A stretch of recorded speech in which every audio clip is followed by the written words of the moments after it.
So what's the Meebike Gallop Step-Thru? Yeah, really quiet, really smooth. I could see using this bike every day. That's coming right up. Hey everyone, my name is Rick Cordero. Welcome to RunPlayBack, where we help you with EV tech tips to lead a more efficient and affordable lifestyle. Let's be creative and save money at the same time. Today we're doing our first impressions of the Meebike Gallop Step-Thru electric bike. At about $2,229, the Gallop is a fat tire moped-style electric bike meant for both off-road and street riding. In this video, we'll discuss the features and let you know whether the Meebike Gallop is worth the price. And full disclosure, the bike in this video was sent to us by Meebike. We didn't purchase it with our own money. We haven't received any cash or other forms of compensation in exchange for this video. And no one has had any pre-approval or conditions on the contents of this video before it was released. So let's get to it.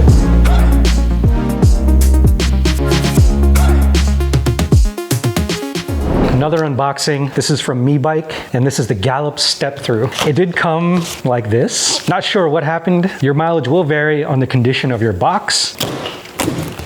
Wow, it's pretty big. Check out some of these boxes. Assuming this is hardware and charger stuff. The wheel to the side. Looks like a mag wheel.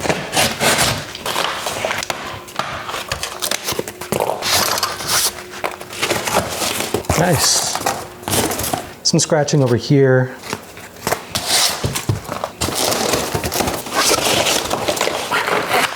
So what we should probably do is put the wheel on first. I hear tools. Owner's manual, wrench, charger. This is what I was looking for, the axle.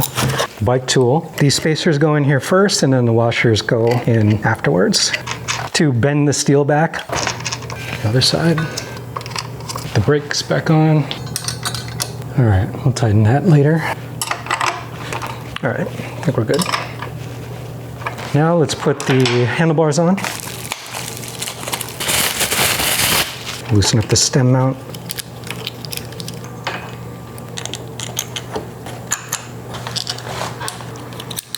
All right, let's see, what else do we got here? Here's our light. No, it looks like this got bent. Hit our first roadblock. One debt to society later. We did bend the light bracket back. We had to use a vise to bend the steel back. So unfortunately, that was probably a shipping issue where this thing got bent in transit. Some other things that we noticed.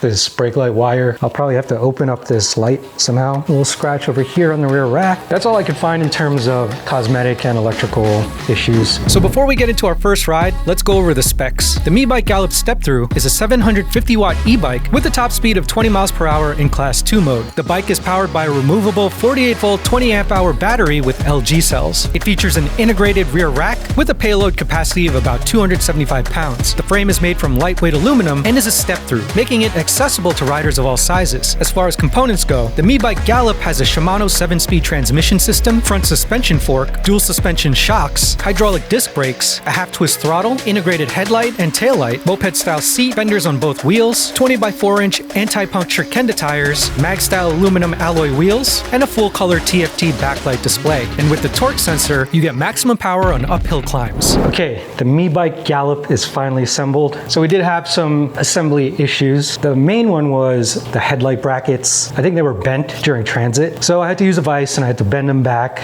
It was a little bit time consuming. Hopefully that's a rare occurrence. Another thing was that the positive wire on the taillight was kind of pulled out. There's a little connector here that you can push out with a screwdriver, and then you just put the wire back in and then slide it back in. Then I put this zip tie over here just to keep the wire from getting pulled, and I think that's what happened. So you have this air fork, which is really nice. You have these dials to change the compression, the rebound, depending on the kind of riding that you're doing and your weight. So these are 20 by 4-inch Kenda tires. It has this kind of off-road tread, and you'll notice that the wheels are kind of like mag wheels, not traditional spokes. Up here we have hydraulic brakes. We also have a front fender, and over here we have this headlight, and it does have 2 modes, so I'll turn it on. So these are the daytime lights. If you hold down the plus button, you get the headlights that turn on. You could definitely see at nighttime with this headlight. And the design looks really cool. It has kind of like a plastic grill on top. So we'll look at the console over here. We have the display. We have the Shimano 7-speed half twist throttle, faux leather grips over here. Got a bell, you have power button, your pedal assist power levels. Over here is where the battery is located. So here you have these bump stops on the fork, and then this is where the battery is located, and it's also removable. So you have this key, unlock it, then you push the button, and it comes out like that. And there you go. 48 volt, 20 amp hour, and you have this indicator over here to show you your power level. You also have an opening in the frame to access the charging port. And you have these dual shocks. You also have these torque arms, which is a really nice touch. I don't think this bike has enough power to really pull the motor off the frame, but it's good that they include it, and it looks pretty strong. And then this rear rack. So if we turn on the bike, brake light should turn on. There you go. What's interesting is when you hold down the brakes, it blinks. On this side, you have the derailleur and the Shimano drivetrain. And then underneath, this is where the controller is located. All the wires go through the frame, through here. The seat is really comfortable. This feels like vinyl. And this is what I look like sitting on top. Now it is a step-through, which is perfect for me because I am on the smaller side. So I can't flat foot it. It's pretty comfortable. I might want to adjust the handlebars to maybe come closer. They did tell us that it has a torque sensor as opposed to a speed sensor. So the torque sensor is made to go up hills and inclines, but I don't think it's made to bring it up to 28 miles per hour. We'll get more clarity on that if this can be unlocked, but I think future models will include the speed sensor. And you also have this handle right here to really move it around. So now that we've assembled the bike, let's take it out for a ride. In terms of looks, the Gallop Step-Thru comes only in white with subtle branding on the sides. On first glance, this is definitely a utility-minded vehicle. It's meant to be loaded up with groceries or other items on its rear rack. Range is marketed at 80 miles, which seems a bit generous based on the battery specs. We do like how the battery is integrated on the bottom of the frame, which gives it a stealthy appearance. So the bike is a little bit tall for me. That's why I stepped through it like that. All right, we're gonna power it on. You can unlock the speed on this bike by putting in the speed limiting password, which is... Okay, very smooth. The sensor is not making me feel like it's too jittery. Let's bump it up to level 3. Okay, this is level 3, pedal assist. All right. Feels pretty good. Okay, level 3, full throttle. There you go. Ooh, wow, looks like I hit 20 miles per hour on that run. Not sure if the display is accurate. So this is level 5, full speed. And I'm throttling, going up this hill. Not really a hill, but it's definitely an incline. Full throttle, full speed, and there we go, there. Hit about 25 miles. Yeah, really quiet, really smooth. I do like the how this thing is tuned. It's definitely a quiet bike. Most of these direct drive hub motors are quiet, but sometimes, depending on the tune and things like that, it could be a little bit louder. The seat, really comfortable. First impressions are that this bike is really good for like urban commuting. Plenty of space here, throw something on the back, basket, seat, whatever you want. And yeah, you could do a little bit of off-road with these tires, with the suspension. So, you know, you could take this on the trails, bike trails, and I don't think you'd get yelled at because, you know, you just simply say it's a class 2 e-bike. Let's take it out on the streets.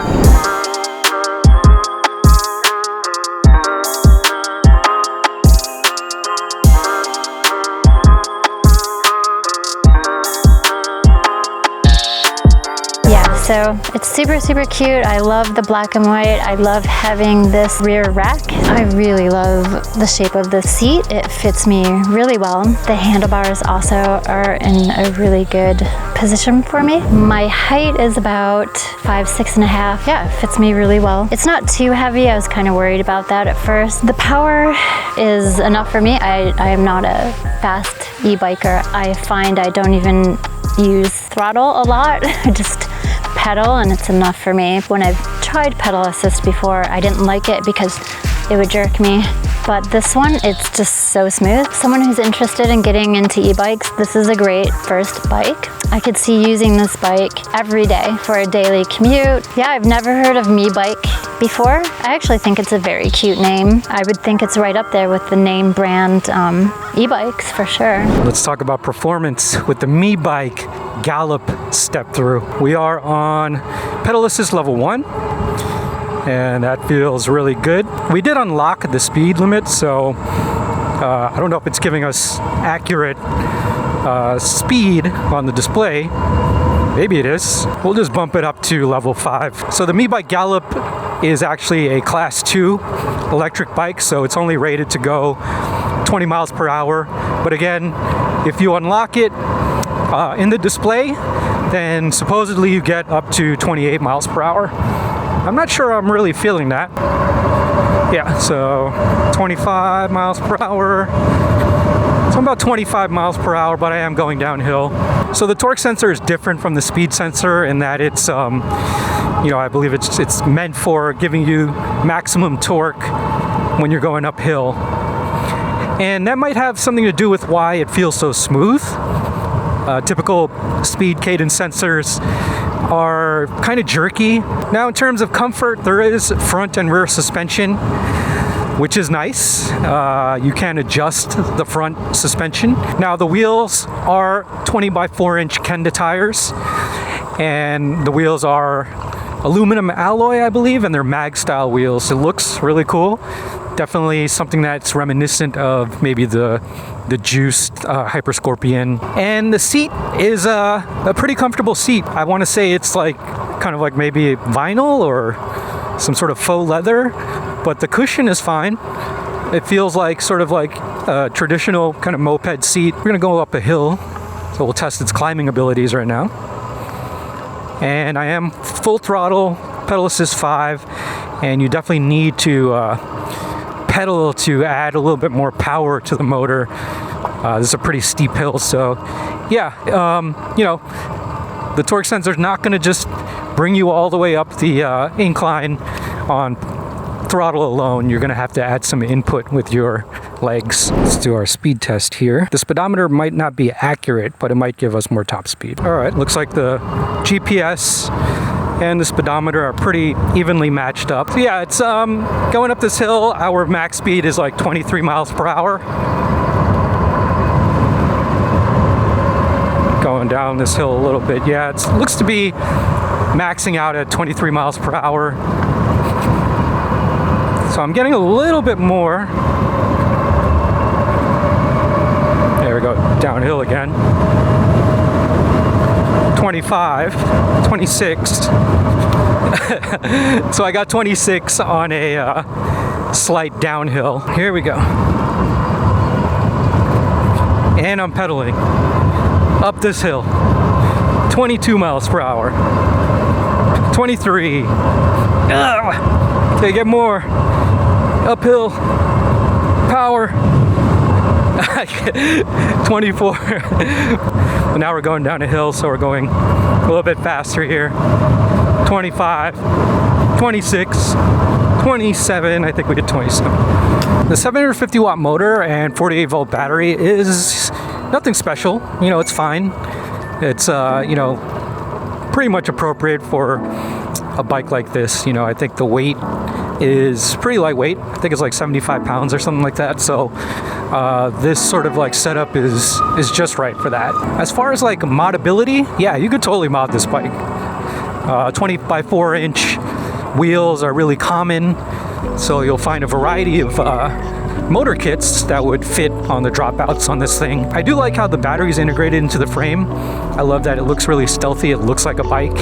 And if you do decide to mod it, you can access the frame through the battery enclosure.